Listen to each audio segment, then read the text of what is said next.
اَلَّذ۪ينَ يُقِيمُونَ الصَّلَاةِ Bunlar 5 vakit namazı cahide ada kılıdı. Andak 3 vakit okup 2 vakitini taşlamaydı. 1 vakit okup 4 vakitini taşlamaydı. Bunlar 5 vakit namazı er olsun, ayol olsun, bay olsun, namirat olsun, köngülü hoşal olsun, kaygılı haletleri olsun. 5 vakit namazı kattık ehmiyet yürüdü, künal bürüdü. Yuqimune salat degenin mağlusu şu. O namazda hakiki turguzudu. Hakiki talepki layıkıdır Resulullah degendek. Sallu kema ra'aytumuni usalli. Men qanda namaz okugan bolsam mening ötegen namazımga o'xshash namaz o'qinglar degan Rasululloh sallallohu alayhi vasallamning ko'rsatmasiga muvofiq 5 vaqt namozni kamil ado qiladi va mimma razaqnahum yunfiqun. Biz rizqi vergen narsadan chiqim qiladi. Bu biz rizqi vergen narsa ilm bo'lsin. Uni Allah yo'lida tasarruf qiladi.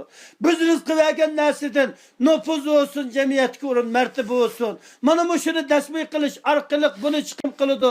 Biz rizqi vergen narsa deydi Allah kuch olsun. Kuchini Allah yo'lida ishlatadi.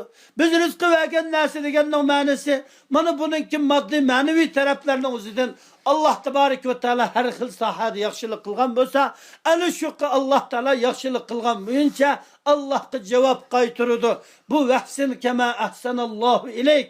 Allah degan ey bandam, Allah sana qanday yaxshilik qilgan bo'lsa, shunda holatda Allohga javob qaytar. Mana biz ilm ahli İlim arkalık Allah'a cevap kaytırış gerek. Bayla, iktisat arkalık Allah'a cevap kaytırış gerek. Kuşlukla, kuş kuvvetini desmisiniş arkalık Allah'a cevap kaytırış gerek.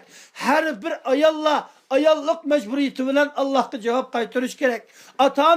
Atanılık mecburiyeti bilen Allah'a cevap kaytırış gerek. Evlatlık mecburiyetini ada kılış arkalık Allah yaxşılık kılgan kefi Allah Teala'ya cevap kaytırış gerek. Her bir sahadaki kişiler cemiyetteki hukuklarla, nüfuzlarla, Huda bergen hukuk bergenler, Allah bergen hukuk arkalık Allah Teala'nın dinini kovdap cevap kaytırış gerek. Şuna Allah Teala bir adı ve mimma dep alahide mimma ma elfazı umum değildir. Cemaatlerimiz bilmesi gerek. Ma elfazı umum biz kanda nesini rızkı vergen bolsak şu nesiden çıkım kılıdı. Nemini vergen bolsak şu bergen nesimiz ne? Allah yolda tasarruf kılıdı. Çıkım kılalaydı. Pul olsun, ilim olsun, nüfuz olsun. Her bir sahadaki kişilergen nemini bergen bolsak şu nesiden faydalanıp Allah'ın dinini ravajlandırdı. Allah'ın dinini güllendirdi. Hudanın şeriatını üstünlüğü eriştiriş için cefa tatıdı. Mana şunda haleti şuna Allah biyade ve mimma razaqnahum yunfiqun. Biz iktisat vergen nasidin demey Allah. Biz nemeden rızkı vergen bolsak şunu Allah'ın yolda çıkım kılıdı.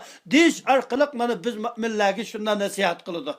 İnandikin ulaike humul mu'minune hakka. Yani şu şereflik bendeler. Yani Allah da boğuşu kalpleri cuğuldap titreydiğen. Kur'an-ı Kerim onun kalbine tesir kılıp, tasdik ve imanını ziyade kılıdığan, o tuzu kopsun Rabbine tevekkül kılıp, Rabbini üzüge himayetçi tıklaydıgan, yani aşındak, yani ondan başka 5 vakit namazı kamil ada kılıdığan, özünün Rabbi belgen ata ve ihsan kılgan nesiden Allah yolda çıkım kılalaydıgan, müşündak bendeler, bunlar hakiki çim pişik müminler aşu.